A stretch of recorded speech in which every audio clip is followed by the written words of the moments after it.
열왕기상 19장. 아합은 엘리야가 한 모든 일과 그가 칼로 모든 예언자들을 죽인 일을 낱낱이 이세벨에게 알려주었다. 그러자 이세벨은 엘리야에게 심부름꾼을 보내어 말하였다. 내가 예언자들을 죽였으니 나도 너를 죽이겠다. 내가 내일 이맘때까지 너를 죽이지 못하면 신들에게서 천벌을 달게 받겠다. 아니, 그보다 더한 재앙이라도 그대로 받겠다. 엘리야는 두려워서 급히 일어나 목숨을 살리려고 도망하여 유다의 브엘세바로 갔다. 그곳에 자기 시종을 남겨두고 자신은 홀로 광야로 들어가서 하루길을 더 걸어 어떤 로뎀나무 아래에 가서 거기에 앉아서 죽기를 간청하며 기도하였다. 주님, 이제는 더 바랄 것이 없습니다. 나의 목숨을 거두어 주십시오. 나는 내 조상보다 조금도 나을 것이 없습니다. 그런 다음에 그는 로뎀나무 아래서 누워서 잠이 들었는데 그때 한 천사가 일어나서 먹으라고 하면서 그를 깨웠다. 엘리야가 깨어보니 그의 머리맡에는 뜨겁게 달군 돌에다가 구워낸 과자와 물 한 병이 놓여 있었다. 그는 먹고 마신 뒤에 다시 잠이 들었다. 주님의 천사가 두 번째 와서 그를 깨우면서 말하였다. 일어나서 먹어라. 갈 길이 아직도 많이 남았다. 엘리야는 일어나서 먹고 마셨다. 그 음식을 먹고 힘을 얻어서 밤낮 40일 동안을 걸어 하나님의 산인 호렙산에 도착하였다. 엘리야는 거기에 있는 동굴에 이르러 거기에서 밤을 지냈다. 그때 주님께서 그에게 말씀하셨다. 엘리야야, 너는 여기에서 무엇을 하고 있느냐? 엘리야가 대답하였다. 나는 이제까지 주 만군의 하나님만 열정적으로 섬겼습니다. 그러나 이스라엘 자손은 주님과 맺은 언약을 버리고 주님의 제단을 헐었으며 주님의 예언자들을 칼로 쳐서 죽였습니다. 이제 나만 홀로 남아있는데 그들은 내 목숨마저도 없애려고 찾고 있습니다. 주님께서 말씀하셨다. 이제 곧 나 주가 지나갈 것이니 너는 나가서 산 위에 주 앞에 서 있어라. 크고 강한 바람이 주님 앞에서 산을 쪼개고 바위를 부수었으나 그 바람 속에 주님께서 계시지 않았다. 그 바람이 지나가고 난 뒤에 지진이 일었지만 그 지진 속에도 주님께서 계시지 않았다. 지진이 지나가고 난 뒤에 불이 났지만 그 불 속에도 주님께서 계시지 않았다. 그 불이 난 뒤에 부드럽고 조용한 소리가 들렸다. 엘리야는 그 소리를 듣고서 외투 자락으로 얼굴을 감싸고 나가서 동굴 어귀에 섰다. 바로 그때에 그에게 소리가 들려왔다. 엘리야야, 너는 여기에서 무엇을 하고 있느냐? 엘리야가 대답하였다. 나는 이제까지 주 만군의 하나님만 열정적으로 섬겼습니다. 그러나 이스라엘 자손은 주님과 맺은 언약을 버리고 주님의 제단을 헐었으며 주님의 예언자들을 칼로 쳐 죽였습니다. 이제 나만 홀로 남아있는데 그들은 내 목숨마저도 없애려고 찾고 있습니다. 주님께서 그에게 말씀하셨다. 너는 돌이켜 광야길로 해서 다마스쿠스로 가거라. 거기에 이르거든 하사엘에게 기름을 부어서 시리아의 왕으로 세우고 또 님시의 아들 예후에게 기름을 부어서 이스라엘의 왕으로 세워라.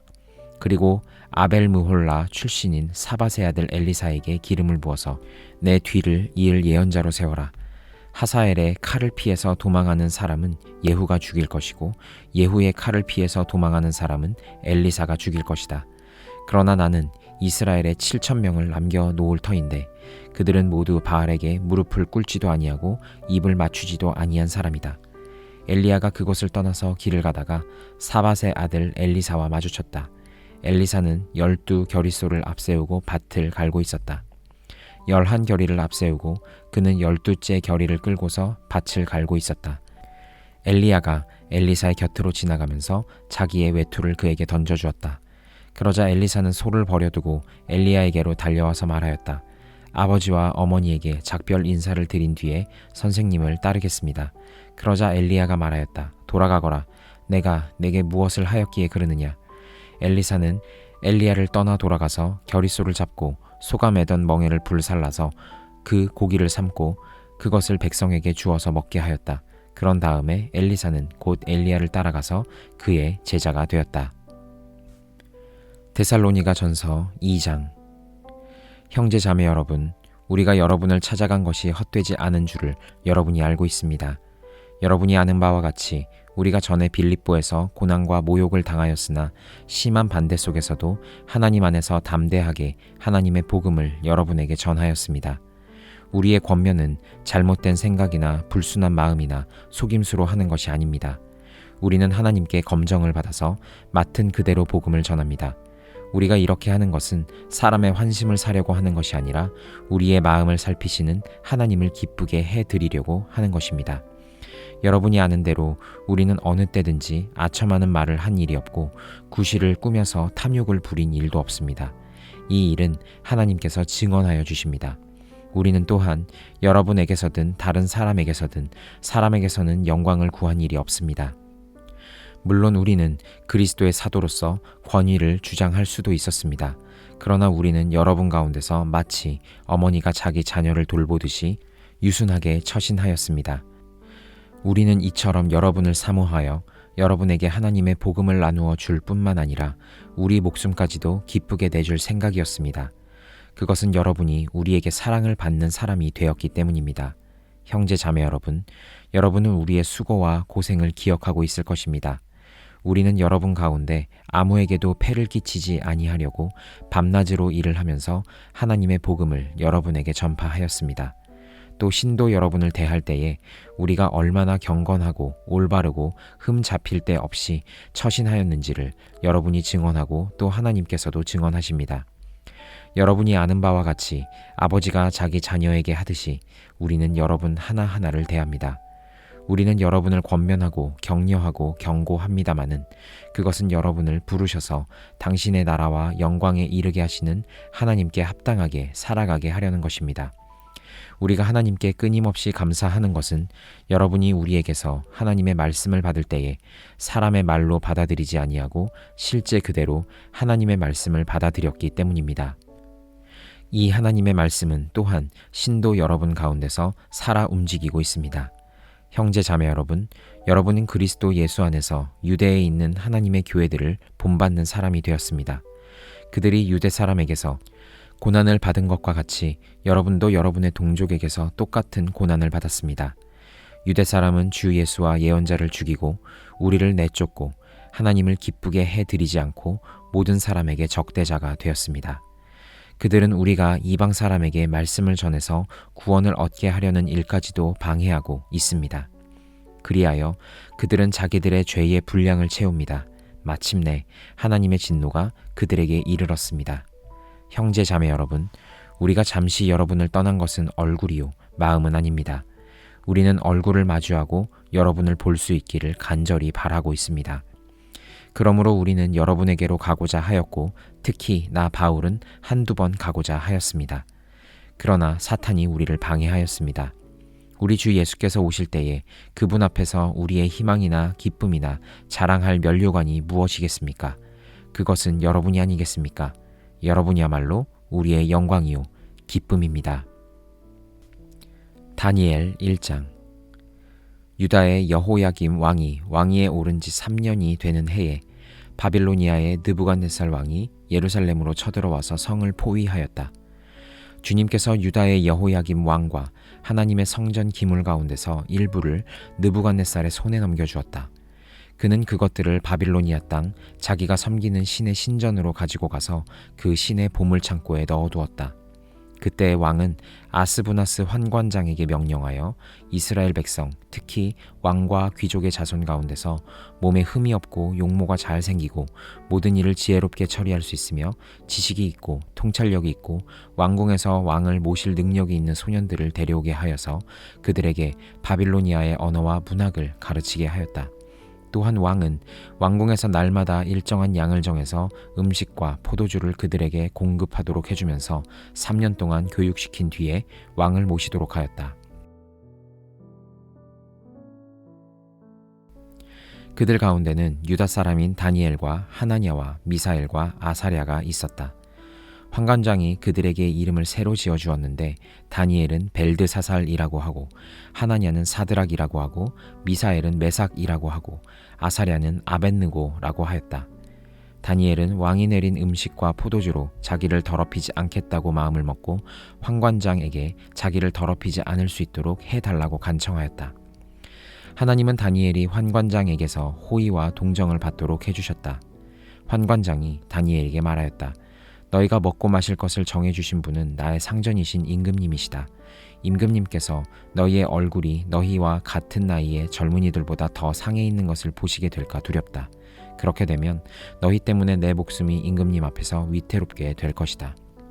다니엘은 감독관에게로 갔다. 그 감독관은 환관장이 임명한 사람으로서 다니엘과 하나냐와 미사엘과 아사랴를 감독하는 일을 맡은 사람이다. 다니엘이 그 감독관에게 요청하였다. 부디 이 종들을 열흘 동안만 시험하여 보시기 바랍니다. 우리에게 채소를 주어 먹게 하고 물을 주어 마시게 하여 보시기 바랍니다. 그런 다음에 우리의 얼굴빛과 왕이 내린 음식을 먹는 젊은이들의 얼굴빛을 비교하여 보시고 이 종들의 요청을 처리하여 주시기 바랍니다. 그래서 감독관은 그 말을 따라서 열흘 동안 시험해 보았다. 열흘이 지났을 때 보니 그들의 얼굴빛이 왕이 내린 음식을 먹는 젊은이들의 얼굴빛보다 훨씬 좋고 건강하여 보였다. 감독관은 그들에게 지정된 음식과 마실 포도주를 주지 않고 채소를 계속 주어서 먹게 하였다. 하나님은 이 네 젊은이들이 지식을 얻게 하고 문학과 학문에 능통하게 하셨다. 그 밖에도 다니엘에게는 환상과 온갖 꿈을 해석하는 능력까지 주셨다. 왕이 정하여 놓은 3년 동안의 교육이 끝나는 날, 환관장은 교육을 받은 젊은이들을 모두 느부갓네살 앞으로 데리고 갔다. 왕이 그들과 말하여 보니 그들 가운데서 다니엘과 하나냐와 미사엘과 아사랴가 가장 뛰어났으므로 그들로 왕을 모시게 하였다. 왕은 그들에게 온갖 지혜나 지식에 관한 문제를 물어보고서 그들이 전국에 있는 어떤 마술사나 주술가보다도 10배는 더 낫다는 것을 알았다. 다니엘은 고레스 왕 1년까지 왕궁에 머물러 있었다. 시편 105편. 너희는 주님께 감사하면서 그의 이름을 불러라. 그가 하신 일을 만민에게 알려라. 그에게 노래하면서 그를 찬양하면서 그가 이루신 놀라운 일들을 전하여라. 그의 거룩하신 이름을 찬양하여라. 주님을 찾는 이들은 기뻐하여라. 주님을 찾고 그의 능력을 힘써 사모하고 언제나 그의 얼굴을 찾아 예배하여라. 주님께서 이루신 놀라운 일을 기억하여라. 그 이적을 기억하고 내리신 판단을 생각하여라. 그의 종 아브라함의 자손아, 그가 택하신 야곱의 자손아, 그가 바로 주 우리의 하나님이시다. 그가 온 세상을 다스리신다. 그는 맺으신 언약을 영원히 기억하신다. 그가 허락하신 약속이 자손 수천 대에 이루어지도록 기억하신다. 그것은 곧 아브라함과 맺으신 언약이요, 이삭에게 하신 맹세요, 야곱에게 세워주신 율례요, 이스라엘에게 지켜주실 영원한 언약이다. 내가 이 가나안 땅을 너희에게 줄 것이다. 이것은 너희가 대대로 물려줄 기업이다 하고 말씀하셨다. 그때에 너희의 수요가 극히 적었고 그 땅에서 나그네로 있었으며 이 민족에게서 저 민족에게로, 이 나라에서 다른 나라 백성에게로 떠돌아다녔다. 그러나 주님께서는 아무도 너희를 억누르지 못하게 하셨고 너희를 두고 왕들에게 경고하시기를 내가 기름 부어 세운 사람에게 손을 대지 말며 나의 예언자들을 해치지 말아라 하셨다. 그 뒤에 주님께서 그 땅에 기근을 불러 들이시고 온갖 먹거리를 끊어버리셨다. 그런데 주님은 그들보다 앞서 한 사람을 보내셨으니 그는 종으로 팔린 요셉이다. 사람들은 그 발에 착고를 채우고 그 목에는 쇠칼로 씌웠다. 마침내 그의 예언은 이루어졌다. 주님의 말씀은 그의 진실을 증명해 주었다. 왕은 사람을 보내어 그를 석방하였다. 뭇 백성의 통치자가 그를 자유의 몸이 되게 하였고 그를 세워서 나라의 살림을 보살피는 제상으로 삼아서 자기의 모든 소유를 주관하게 하며 그의 뜻대로 모든 신하를 다스리게 하며 원로들에게 지혜를 가르치게 하였다. 그때에 이스라엘이 이집트로 내려갔고 야곱은 함의 땅에서 나그네로 살았다. 주님께서 자기의 백성을 크게 불어나게 하셔서 그 대적들보다 강하게 하셨으며 그들의 마음을 변하게 하셔서 자기의 백성을 미워하게 하시며 자기의 종들을 교묘하게 속이게 하셨다. 그러므로 그가 종 모세와 택하신 아론을 보내셔서 백성에게 그의 표징을 보이게 하시고 함의 땅에서 기사를 행하게 하셨다. 그가 어둠을 보내셔서 캄캄하게 하셨지만 그들은 그의 말씀을 거역하였다. 그가 물을 모두 피로 변하게 하셔서 물고기를 죽게 하셨으며 땅에는 온통 개구리가 득실거리게 하셔서 왕실 안방까지 우글거리게 하셨다.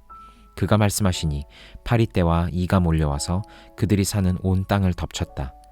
비를 기다릴 때에 우박을 내리셨고 그 땅에 화염을 보내셨다. 포도나무와 무화과 나무를 치시고 그들이 사는 지경 안에 나무를 꺾으셨다. 그가 말씀하시니 이런 메뚜기 저런 메뚜기 할 것 없이 수없이 몰려와서 온갖 풀을 갉아먹고 땅에서 나는 모든 열매를 먹어치웠다. 그가 또 모든 기력의 시작인 그 땅에 장남을 모두 치셨다. 그들로 은과 금을 가지고 나오게 하시니 그 지파 가운데서 비틀거리는 이가 한 사람도 없었다. 이집트 사람은 두려움에 떨고 있었으므로 그들이 떠날 때 기뻐하였다. 그는 구름을 펼치셔서 덮개로 삼으시고 불로 밤길을 밝혀주셨다. 그들이 먹거리를 찾을 때에 그가 메추라기를 몰아다 주시며 하늘 양식으로 배부르게 해주셨다. 반석을 갈라서 물이 흐르게 하셨고 마른 땅에 강물이 흐르게 하셨다. 이것은 그가 그의 종 아브라함에게 하신 그 거룩하신 말씀을 기억하셨기 때문이다. 그는 그의 백성을 흥겹게 나오게 하시며 그가 뽑으신 백성이 기쁜 노래를 부르며 나오게 하셨다. 그들에게 여러 나라의 땅을 주셔서 여러 민족이 애써서 일군 땅을 물려받게 하셨다. 그것은 그들에게 그의 율례를 지키고 그의 법을 따르게 하기 위함이었다. 할렐루야.